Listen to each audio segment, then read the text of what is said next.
Onegashimasu. Welcome again, Resume Mains here. Today we're going to combine the hand performance with the stance of Sanchin kata. Again, the intent of this video is just to define the structure of the kata, not really placing much emphasis on the muscle contraction, the breathing. Again, we want to define what those mechanics are. If the mechanics are not correct when you begin adding the rest of the ingredients to the pot, you're going to miss the whole intent. You'll develop bad habits. From a health standpoint, you won't develop properly. So we want to make sure, no matter what kata that you do, always practice with purpose. Our slogan at our school is a school and style built for purpose. It's built for purpose. It's built on top of purpose. So everything has to have an intent. The word intent in the Chinese martial arts is extremely important, and that's a wide variety definition of what that word intent. So as we do this today, we're going to go through just the basic form of the kata, and then I'll give you a couple of training tips that can help you understand better formation and what you might actually be using this technique for. Karate is all about feeling. How do you feel it? That's the connection that you make personally to these movements. You have to feel it. You have to understand it. It's like a taste. How do you understand if it tastes right? The only way you feel it, you have something taste right, is you have a basis of what it should taste like, or what you think it should taste like. As you grow in cooking and tasting, so does your palate become more refined. That's the whole intent of kata. It's going to change. It's going to evolve. What you thought it was today is not what it's going to be in a year from now. And oh my God, what is it going to be in 10 years? So always keep in mind, it's the intent of your training. If I'm hitting the heavy bag, I have a different intent and different purpose in the training and how I prepare for that than if I'm hitting the speed bag or the slip bag. How I do a push-up, even though it's the same motion, is different than if I'm doing, say, a pull. So if you see the motion, it looks the same, but it's only the intent of the motion that really gives it context. So again, give it your kata purpose. Before you ever start your kata, what is it I'm practicing today? It's great, start with the kata, do it 2 or 3 times, end with it 2 or 3 times, but in between, that time that you spend, pick 1 or 2 or 3 concepts to focus on that day in your training. Maybe you'll do that for a week or 2 weeks before you add on or go to a different area of understanding.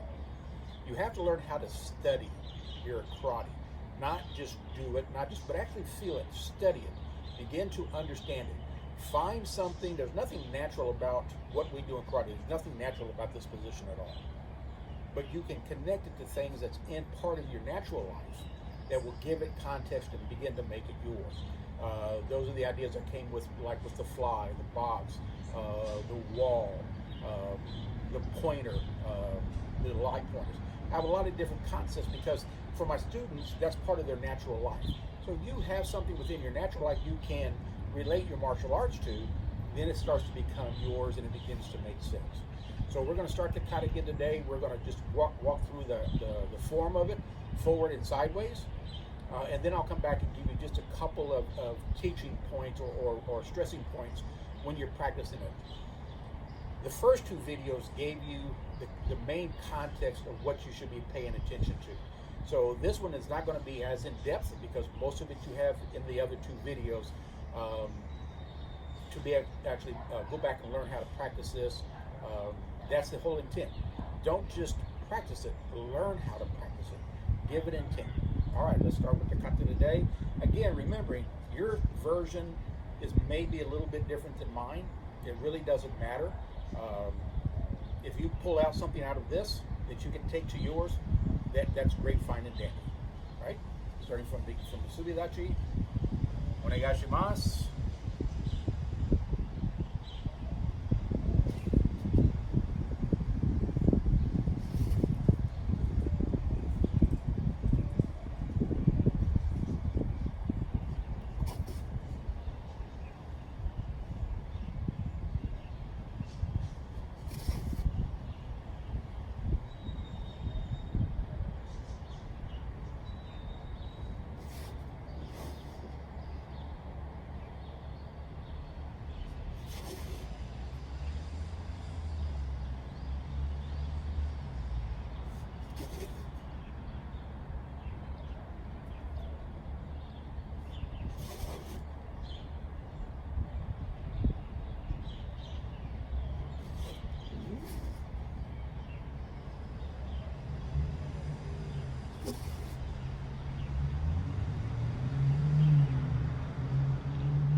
side.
So there's the basic structure of the kata. Again, this is not intended to be technically sound. A lot of times I tell my students, what I'm teaching you today may not necessarily be exact and proper, but how I teach it will keep you from developing other bad habits that would be harder to correct because you've been used to doing it a certain way. So how you learn it today will change in a month. As you start developing and putting certain things in place, then it'll be time to take you to the next section. We'll get into a little bit of that in subsequent videos where we're going to take and break down our beginner level curriculum. So a couple of training principles I like to do with this kata, and especially I want to focus on the turn portion. So to be able to begin to activate that muscle, understanding that tension, you don't want to just tighten that muscle because you're not actually using it in its exact purpose. So you have to understand these muscles within the forearm, they're just relative to the rotation and opening and closing of the hand. Your bicep and tricep, it's flexion and contraction. Okay, then the shoulders and the chest, how do they play into the technique? So you want to find something and understand what is this motion, how can I begin to understand it and begin to give it context. So we're now no longer black and white, it begins to get color.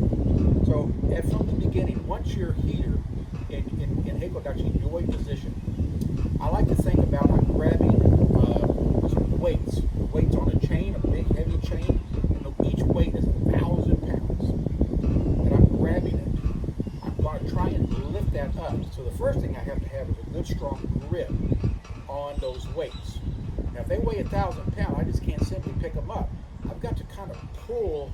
You end up kind of pulling your weight down into the weight so that you get them to a point where you can now pick them up. It'd be too hard here. So from here, grab your 1,000-pound weights, start to pull into the center of your body. That's going to help you lower your center of gravity. Now think of 1,000 pounds sitting on top of your chest. So as you're pulling up, you're pushing down. So now you're going to get this yin-yang effect into your kata. Okay, trying to maintain your balance, but still holding 1,000 pounds. Here's your 1,000-pound weights, bring them out and hold them. So as you stand there and you hold that and you try to think of how that 1,000 pounds would feel, trying to pull down, you trying to pull up, that's going to start giving all this, it's going to automatically activate all the muscles in the chest, the deltoids, the back, the trap, your rhomboids, all of that will begin to come into play. But by pulling in and using that, now I've connected the body. And how do I connect the body? With my koshi, with my core. So koshi is not just this rotational movement that you see, it's also understanding how to use those muscles. So as soon as I grab those, I'm already starting to activate the entire framework of my body, from the toes down to my hands. So if you'll just practice this one concept, grab those 1,000-pound weights and try to pull them up and put them back down. Pull them up. Now you got them there. Now step on out. That's going to help you activate those muscles. Now you got that 1,000-pound weight. You got this one over here. You can't forget about this one. A lot of people, when they practice this kata, they forget about this hand. So you got to make sure that this one here, that you're still paying attention to this. So as this hand's coming back, this one's got to hold this out. And then you got to bring it back out and forward again. Now take that 1,000-pound weight and roll it. Now when you go to step, that 1,000 pounds is going to start to pull you down. So, so now you're going to start getting that heavy, full feeling that you wouldn't have naturally activated. So I use the term manufactured. A lot of time what we see and what we do is a perception. We have no true understanding. Like I said, if I sit here and do this, you're going to say, oh, he's doing a nice punch. Well, it could be an arm bar. It could be, I don't know if I'm hitting with this part of my hand, this part of my hand, my forearm. Okay, I don't know how close that person is, where that actual contact point is at. What part of is this hitting this way? Is this hitting this way? Is it where the contact is? All you see is this one motion. So until it's put into context, it really has no true value. You've got to take your kata, if you just practice this one concept, that'll help bring it in, and then maintaining that idea throughout the entire kata. Even if you just hold this out here and practice. If you have a curl bar for weightlifting, I used to use that. I'd put it in my forearms where the bend is, put that weight there, and then hold it away from me. And it helps you round your shoulders down. You're going to always be working on this. You're going to start working these lat muscles. So there's a lot of ways. You have to be inventive. A lot of the ways that I learned to practice my kata is nobody ever taught me. I had to come up with ways to figure it out. And going to the gym as much as I used to, it made sense. I'd practice my techniques. I'd get on my pulleys and practice my technique. Always, and then I would learn, oh man, that's where I'm really working. It's a shoulder punch. Here's where I'm working. Oh, I feel it in my chest. So until you do that, your kata truly does not become yours. So focusing on the 1,000 pounds will help you, not just in the arms, but again, once you lift this up, you've got that pressure on your shoulders pushing you down, and you can't push up. It's 1,000 pounds. But you get to a point where that 1,000 pounds is just locked in place. Work on that concept. Now, what I stressed in the stance portion of the kata is where you put that weight. How do you turn the whole frame of the body? And that's where one of the things I use the idea of the box. So now, when you do the turn, if I'm coming around, a lot of people, when they get to this position and they start to turn, when they turn this hand, this is where they start to block. Okay? So you've already lost the whole intent of the kata. You can't block until you're here. So as you're practicing this, some styles do it slow, some styles do it fast. We do it fast turn. Make sure that as you turn here, instead of bringing this around in this fashion, make it more straight. Deliver it more straight to the person, or to your opponent. So as you're here, bring this in. Now do your block. Don't start blocking here. It'd be too easy to stop you. That's where training with a partner becomes real important. And again, I focus on this hand as the initial block. So as I turn, this hand's going to block. So my hand is actually across my center line. If I were doing the stance from here, the block, it would come here to do the technique. So as I turn, I'm at the same position. This would be the first contact hand. And this one is just right here. Now, if you do this in the testing, the way that we do it to make sure that your balance and stance is proper, you'll find that as you turn and you do this block, the person that's standing behind you to receive that block is going to block and then grab and try to pull you off balance. Almost everybody is going to be pulled off balance, and I'm going to tell you why. The focus is going to be on this part, not this part. So if I come out and block and pull, I'm going to pull myself forward. So that's a lot of the reason why you're losing your balance. So you have to identify why are you losing your balance. Not just try to fix it, but what is the problem? Otherwise, you can add to the problem. So as you come around and you block, as this makes contact, focus on this hand. So this becomes your sort of counterbalance.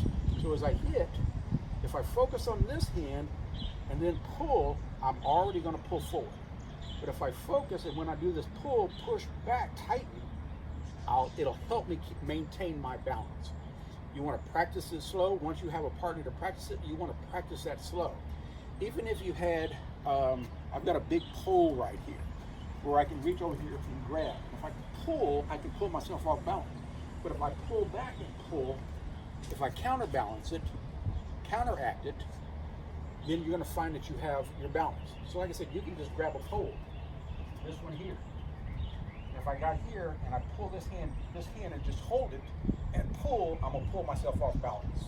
But if I push back and pull, it's going to change the structure. You're going to activate the back of the body as well as the front of the body.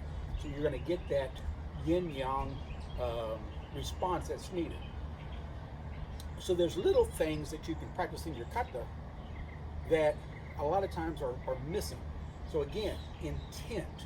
When you practice that, just practice this one, boom, this part here, this part here. When I punch, I put more focus on this hand than I do on this hand. If I block, I put more focus on this hand than I do on this hand. This is my, in my opinion, my active hand. This is the response hand. This is the active hand. So change, again, I'm not saying what you do. If you don't do it that way, that's fine and dandy. If this helps you progress your martial arts, then it's fine. You don't have to let everybody know what you're doing. Make it yours. Make it your own personal stuff.